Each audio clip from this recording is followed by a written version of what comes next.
Hello, my name is Mary, and today I will share a story with you about how the most important thing to me was stolen: my phone. I know you might be thinking I'm a diva who can't live without her precious phone, but let me assure you that that's not the case. A few years ago, I lost both of my parents in a car accident. It happened on our way to my 18th birthday party. My mom had bought me balloons, and when I slightly opened the window, the wind carried the balloon right into my dad's face. My dad couldn't see the road clearly, and that's what caused the accident. The next day, I woke up in hospital to the sad news of my parents' death. I couldn't believe how someone's life could change 180 degrees all of a sudden. And to make it all worse, I had turned 18 before my parents passed away, so I had no other option but to live all by myself. I still went to school because I had a few months left before I graduated, and things were getting pretty tough because I was completely broke. What about my parents' money? Well, everything was transferred to the other family that was involved in the accident. You see, on top of dealing with my grief, the family whose car had crashed in the accident sued me for damages, and I ended up paying them compensation money after signing a settlement contract because Dad did not have car insurance. Thankfully, I still owned our house and didn't have to pay any rent, but I realized I had to find a job to keep food on my table. But my finals were coming up and I needed to study to get my diploma, so finding a part-time job was not easy. I applied at every place I knew, but they only needed full-time workers. I tried everywhere: malls, streets, restaurants, but no one accepted me for a job. One day, I was walking home from school, and I felt really hungry, so I went into a convenience store to buy some food. As I started eating, I heard the boss yelling at the worker, and then she fired her. So I asked that boss if they needed workers by any chance, and she said yes. And that's how I started my first job. I was happy at first, but I realized later that my salary only covered the food and basic expenses, and on top of that, I had no time left to study. While everyone my age was excited about buying the new iPhone, I had to use an old broken one my parents had bought me. I also wore my dead mother's clothes because I literally had no money. One day at school, the teacher gave us a group assignment to work on, and I ended up in a group of 5. We decided that each time we'll meet at a different house so it would be fair to everyone, and I accepted that, even though I live alone and don't even have snacks to offer them. The first meeting was at Sarah's house. Her parents were so rich. When I walked into their house, I thought I was in some museum. My parents used to have money, but they weren't that rich. As we were walking up to Sarah's room, I was so curious about the place, but too shy to ask for a house tour. So when everyone was working on the school project, I said that I needed to use the bathroom and left her room. No one seemed to bother. I started to explore the house. There were so many rooms, and I had to check them out one by one. When I walked into her parents' bedroom, I saw a paper on the side of the bed and saw a blank document with a username and password on it. I couldn't stop myself. I snapped a photo of it. I really needed the money. I was shaking but excited at the same time. Maybe I can finally live like others. If I take a few $1,000s, no one will notice, right? I mean, they are so rich. I felt so guilty, so I told my friends I had to go home. When I got home, I decided to try and transfer the money to a post office near me. And guess what? It worked. First, I transferred $1,000. Then I waited a week and decided to see if anyone would notice anything. I became close friends with Sarah just to make sure I know if anyone notices the missing money. 2 weeks passed, but no one noticed anything. I took $2,000 this time, and once again, no one noticed. I started taking a few $1,000s on a regular basis, and soon enough, I was able to afford a new car. So I got myself a fancy pink car. I did a makeover to my house decor because it reminded me of my miserable past. A while later, we had another meeting for our school project, but this time we met at Jackie's house. I would have never thought that Jackie was from a rich family as well. She looks like a very simple girl. I felt like it was a call from God to take another house tour by myself, and maybe I could find some money there too. I couldn't believe my eyes. On the kitchen's table here was cash and once again a credit number with passwords. Who keeps their passwords on the table like that? I couldn't believe how stupid rich people were. I snapped a picture of the passwords and took the cash they left. $700 in cash. What? This time I stayed to avoid looking suspicious. And suddenly, as we were working on the project, Jaden asked, "Where do you get all your money from, Mary? Even my parents can't afford to buy me a brand new car like yours." I answered with a shaky voice that my parents had left me all they had, and that I had decided to enjoy spending it to get my mind off what happened. They all looked at me and smiled, and we continued working on the project. When I got home, I transferred myself some more money to the same nameless post office account. I kept doing that for a while, and I got so rich that I didn't even need my diploma anymore. One evening, Jaden, Sarah, Melissa, and I went to a party their mutual friend was throwing, and I have to tell you, we had so much fun. Loud music, drinks, hot guys, and games. I was so excited that I finally felt some hope in life since my parents' death. I woke up the next morning cuddling with a very cute guy. Everything felt like a dream. I got up and there were people sleeping everywhere, and I realized how precious the years of youth were. I left my phone number written on the guy's hand and got up and left. But when I arrived home, I realized my phone wasn't on me. I rushed back to the party house and looked everywhere, but I couldn't find anything. That handsome guy woke up and saw me panicking. "Where were you, beautiful? I've been looking for you, and all you left me is a phone number," he said. "Sorry, I need to find my phone. It's an emergency," I replied. I was checking everywhere, but nothing. Literally nothing.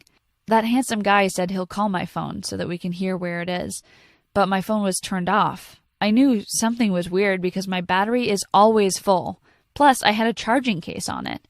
There's no way the battery died. I started panicking and couldn't breathe properly. I told him to do me a favor and call the guests one by one. "Relax, it's just a phone and you have enough money to buy another one," he said. No, I need this one. If I don't get it back, my life will turn into hell." He didn't ask any more questions and just helped me search for it. He called all the guests, but no one saw the phone. I made an announcement that whoever gives me back my phone will get $10,000, but that didn't help. When Jaden, Sarah, and Melissa woke up, they started searching with me.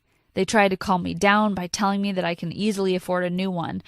I knew everyone thought that I was behaving in a weird way. It was just an old phone after all. So I went home and cried my eyes out of fear and guilt. If anyone finds out about that stolen money, I will end up in jail. I bought myself a new phone and decided to try and forget about the phone. Hopefully the person who stole it will fail to open it and just throw it away. But then it hit me. Not only had I lost the phone, but I lost the money too.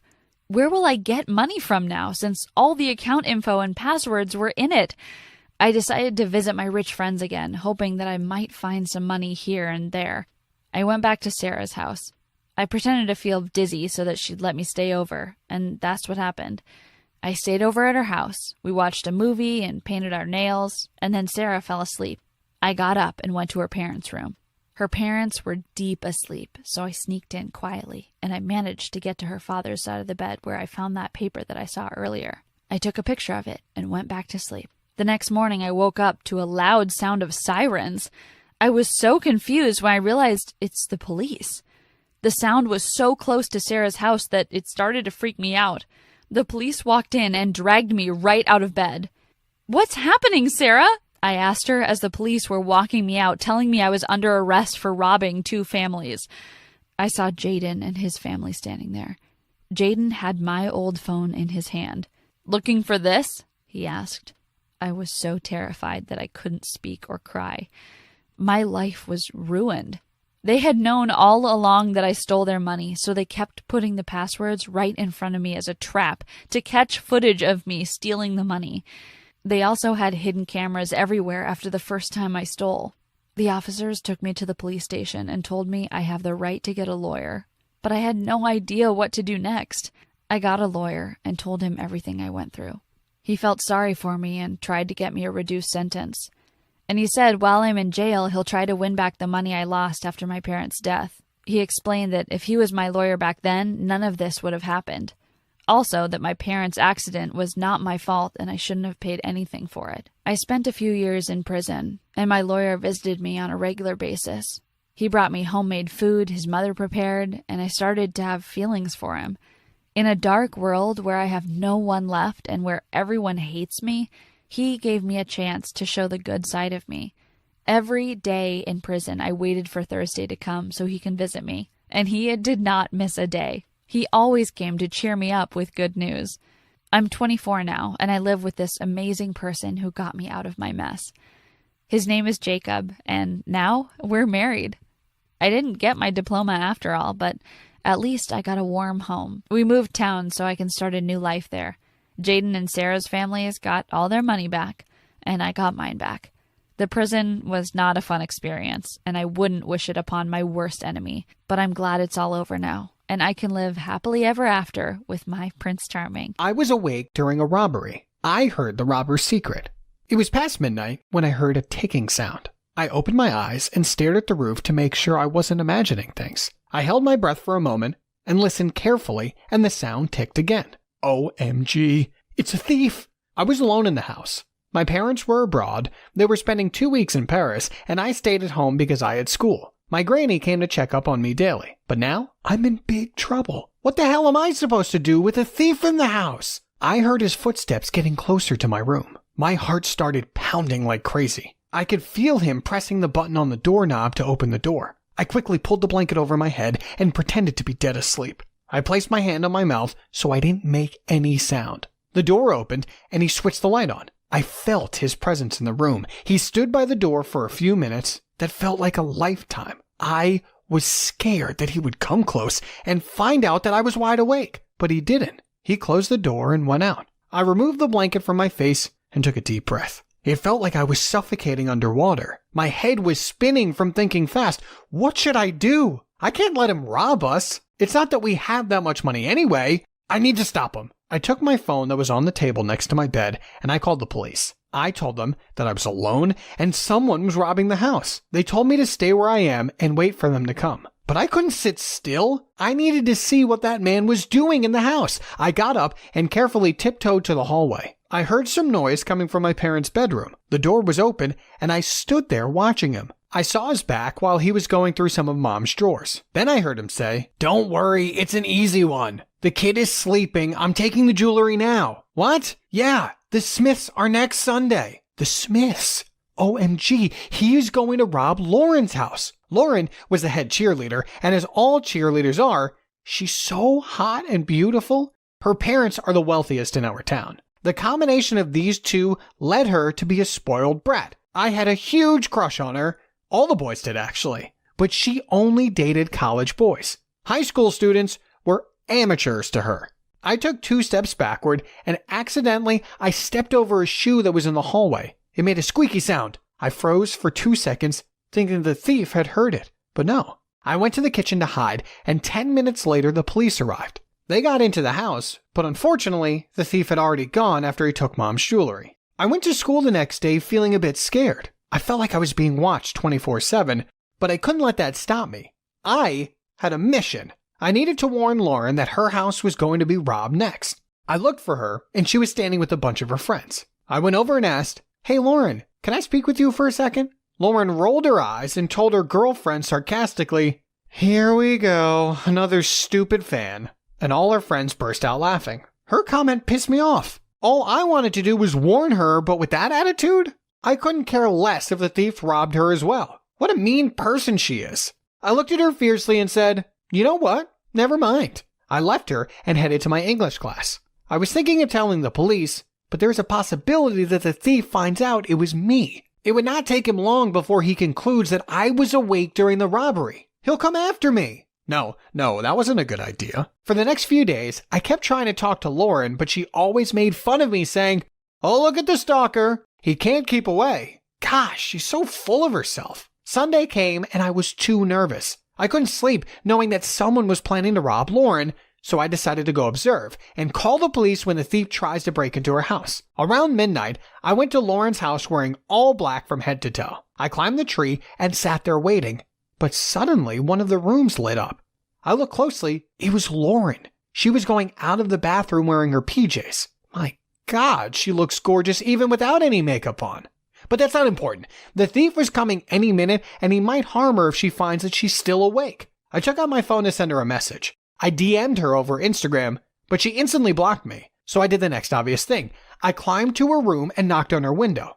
She had a little balcony outside, and I stood there waiting. When she saw me, she freaked out. She wanted to scream, but I waved my hands begging her not to. I was sweating, thinking she would now push me over the balcony and I would die trying to save her. She opened the door and shouted furiously, "What are you doing here, you sick weirdo?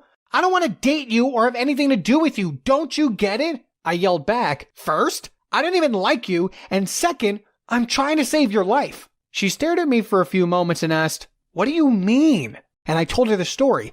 I watched her facial expression turn into complete horror. Then she had a daring look on her face. She said, "Dad isn't here, and Mom is still partying somewhere, but no robbing will happen today. Not on my watch." Lauren went out, but I kept waiting in the bedroom. She looked at me and said, "Come on, don't be such a puss." I laughed and followed her. We locked all the windows and the doors, and she made sure that their security system was working. She turned the lights off. Then we sat in the second floor hallway waiting for him. We had our phones, a mop stick, and a tennis bat. You know, just in case we needed to defend ourselves. I'm sure we looked ridiculous, but that was the best we could think of.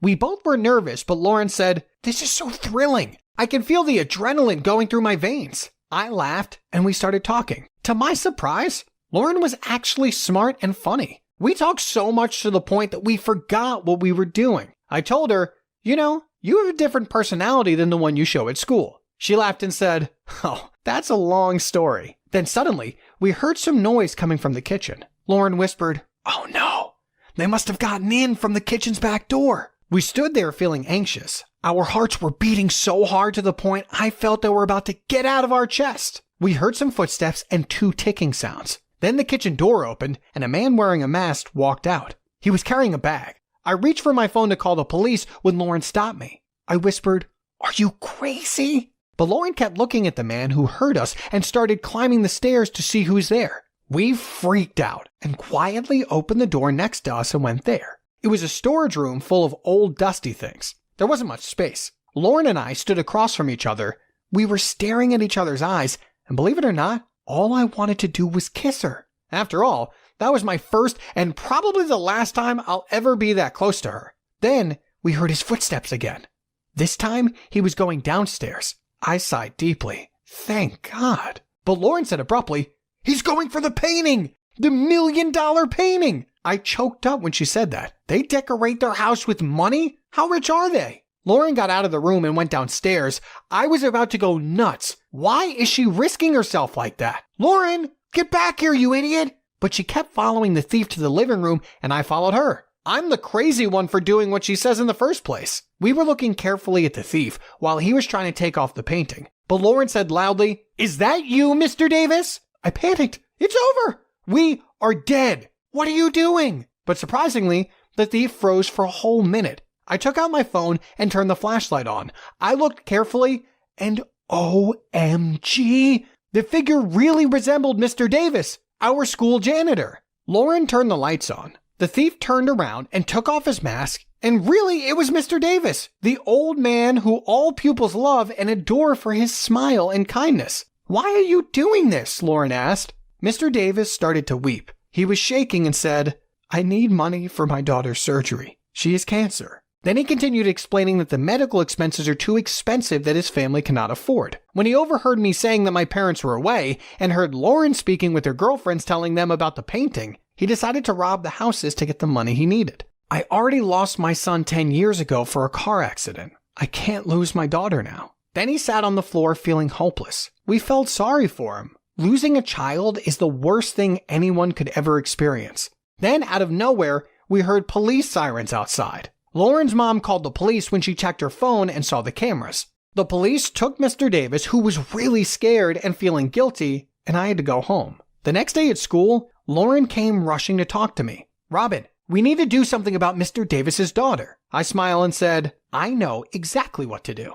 I designed a webpage for donations, then we headed to every class in our school asking the students to donate as much as they can. Most of the students and teachers wanted to help. Then Lauren and I held a charity event in which we raised extra money. Lauren also managed to convince her parents to give some money away. She was amazing at convincing people. Mr. Davis's daughter went through the surgery and she's staying at the hospital recovering. As for Mr. Davis, he was only sentenced to 6 months in jail because Lauren's parents and I dropped our charges. Mr. Davis returned Mom's stolen jewelry and everything went back to normal. But the worst thing was after the whole thing ended, I felt like I fell in love with Lauren even more. She showed me the real side of her, and now I really wanted to date her. Homecoming party was coming up, so I thought of asking her out. During lunchtime, I went to the cafeteria where she was eating her lunch with her friends. She saw me coming and she had the biggest smile on her face. She stood up, waiting for me to speak. I hesitated and said, "Will you be my date for homecoming?" Her friends were watching us and I was worried she'd embarrass me again. But she said, "I'll be honored." Then we kissed. Finally! Jackpot!